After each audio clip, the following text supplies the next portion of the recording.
Hello, my dear students. Welcome to Zad Commercial. Now, today's topic is elements of a project report. चलिए बेटा जी, और याद रखना मैंने इसके साथ लिखा है how is project report prepared. पहले तो ये जो मैं आंसर दिखाऊंगा आपको वो इस क्वेश्चन का आंसर होगा, लेकिन इसके साथ ही कुछ थोड़ी बहुत चेंज करनी है, तो यही आंसर इसका भी आंसर बनेगा। अलग लर्न करने की जरूरत नहीं है। आई नो कि आपके लिए क्या इजी रहेगा, तो उसी हिसाब से मैं पढ़ा रहा हूँ। तो सबसे पहले जो हमारा क्वेश्चन है दैट इज कि इस प्रोजेक्ट रिपोर्ट के एलिमेंट्स क्या होते हैं। ठीक है, इसमें क्या लिखा होता है, प्रोजेक्ट रिपोर्ट में क्या लिखा होता है। तो सबसे पहला पॉइंट, जानते हो आपका टीचर है, ठीक, सबसे पहले लिखा होता है कि जिसे ये बिजनेस करना है ना, उसके बारे में डिटेल लिखी होती है। That is what you called description of the promoters. तो क्वेश्चन में सोल्यूशन में क्या लिखोगे आप, the elements of a project report are as under.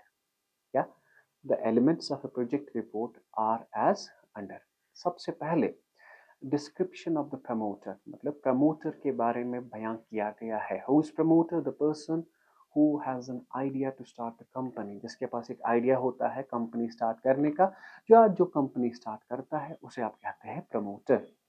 तो इस प्रमोटर के बारे में बयान लिखा है, इस प्रोजेक्ट रिपोर्ट में लिखा है इस ओनर के बारे में। सिंपल, ठीक। The project report should begin with the brief history about the entrepreneur. जो बिजनेस स्टार्ट करने जा रहा है उसके बारे में डिटेल, इसकी स्कूलिंग कहाँ है, कॉलेज क्या है, ठीक है, इसकी क्वालिफिकेशन क्या है, क्या इसके स्किल्स है, जिस बिजनेस में जाता है क्या इसे एक्सपीरियंस है कि नहीं, ठीक। It should give details regarding special characteristics of the entrepreneur, his educational qualification, professional qualification, experience, specialized training if he has obtained any, इसकी strength और financial background। तो सबसे पहले क्या लिखा होता है बेटा, डिस्क्रिप्शन ऑफ द प्रमोटर, मतलब ओनर के बारे में डिटेल लिखी होती है इस प्रोजेक्ट रिपोर्ट में। तो पहला पॉइंट क्या होता है, डिस्क्रिप्शन ऑफ प्रमोटर। ठीक है, description of promoter, is it clear.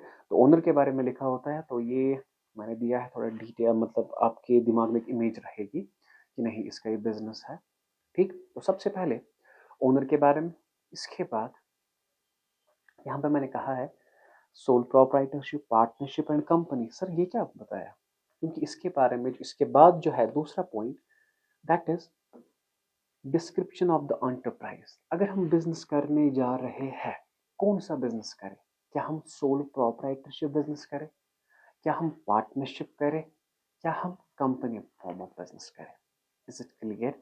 तो डिस्क्रिप्शन ऑफ द एंटरप्राइज, कौन सा बिजनेस हमें करना है, वेदर सोल प्रोप्राइटरशिप, पार्टनरशिप या कंपनी फॉर्म। और यहाँ पे हम डिटेल भी बताते हैं कि कौन सा प्रोडक्ट हम बनाने जा रहे हैं। तो पहला क्या है, पहला स्टेप क्या है, आप ओनर के बारे में बयां करते हैं, और दूसरा उसके बाद आप बिजनेस के बारे में बयां करते हैं, किस बिजनेस में आपको जाना है। हो गए तो ठीक। तो third step is economic viability and marketability. Viability का मतलब है प्रॉफिटेबिलिटी,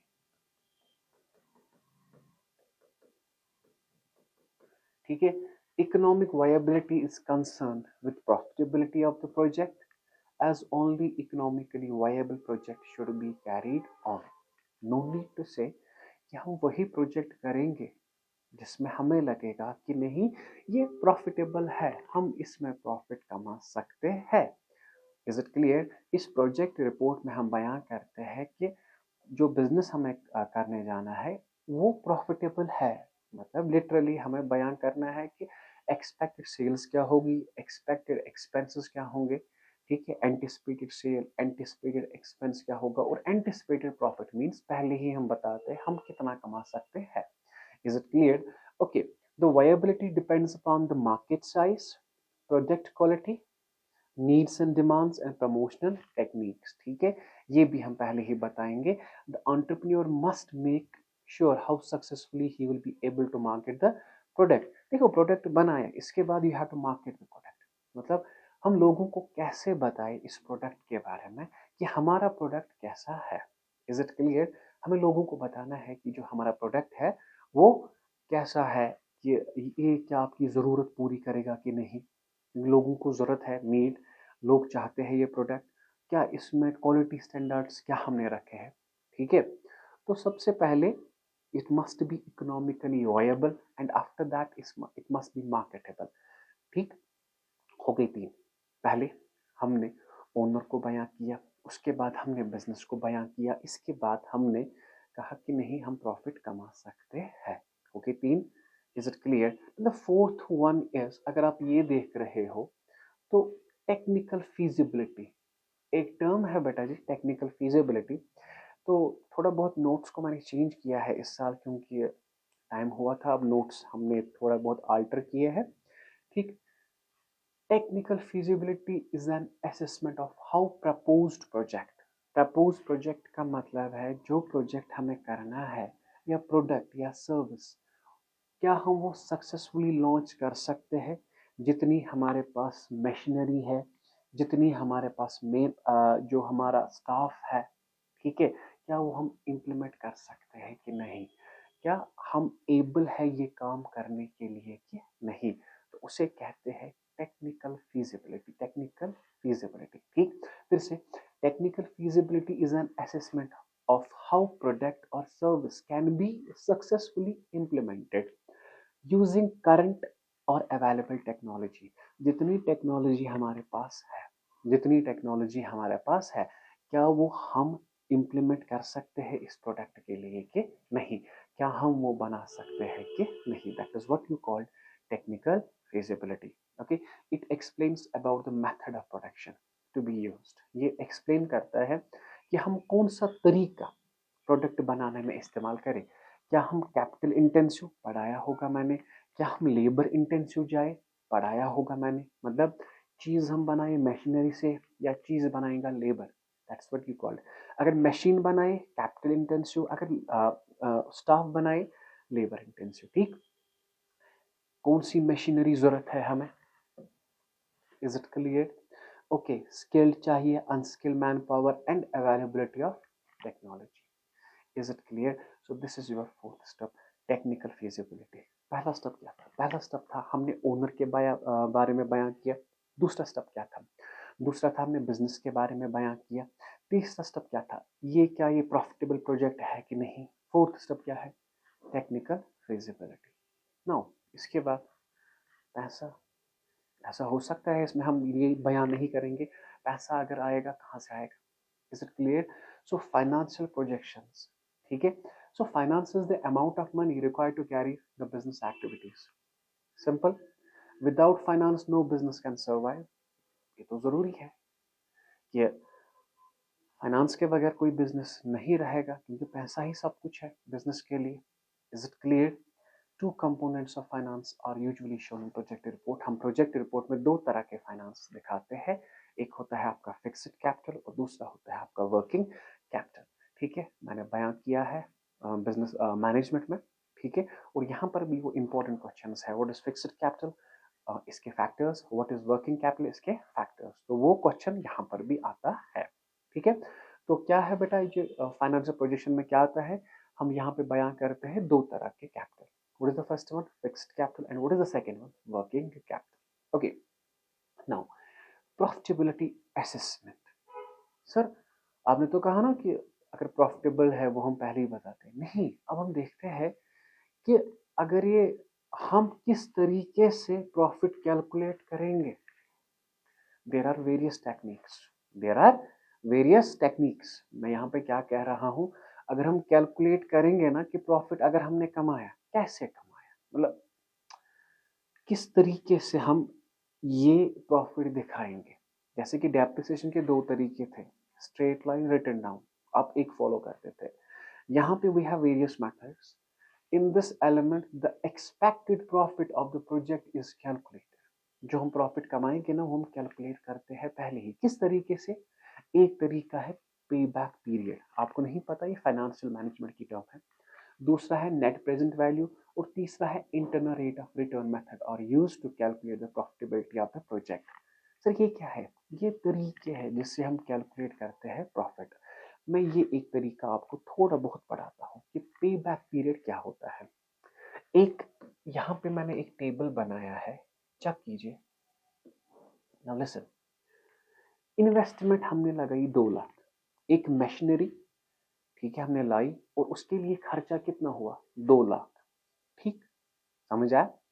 खर्चा कितना हुआ 2 लाख। अब मुझे देखना है कि ये 2 लाख मैं कितने सालों में कमाऊंगा। तो ईयर और profit cash inflow, I expect कि पहले साल 50 कमाऊंगा, दूसरे साल 50, तीसरे साल 50 and fourth year 50। Is it clear? मुझे बताइए कितने सालों में मैं अपना 2 लाख रुपए जो है वो कमाता हूं। सर 4 सालों में 50 50 50 50, it takes me 4 years to recover my money। समझ आ रहा है? And this 4 year is called payback period. समझ आ रहा है? The time taken by a project to recover its investment is called payback period. समझ आ रहा है? The time taken by a project to recover its initial investment is called payback period. तो ये एक तरीका है। ऐसे ही नेट प्रेजेंट वैल्यू और एक तरीका है, इंटरनल रेट ऑफ रिटर्न और एक तरीका है। पढ़ने की जरूरत नहीं है, जस्ट मैंने आपको एग्जांपल दी कि यहाँ पे हम बताते हैं अगर हम प्रॉफिट कैलकुलेट करेंगे किस मेथड से कैलकुलेट करेंगे। Is it clear? ओके, देखो सिंपल सी भाषा है, 2 लाख खर्चा हुआ है, कितने सालों में कवर करूंगा सर? 4 सालों में।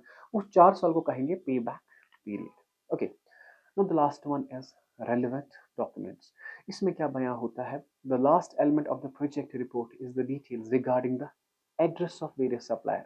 सप्लायर के एड्रेस, अगर हम चीजें लाएंगे किस सप्लायर से लाएंगे, and must contain various specification of production inputs, हम प्रोडक्शन भी कैसे बनाएंगे।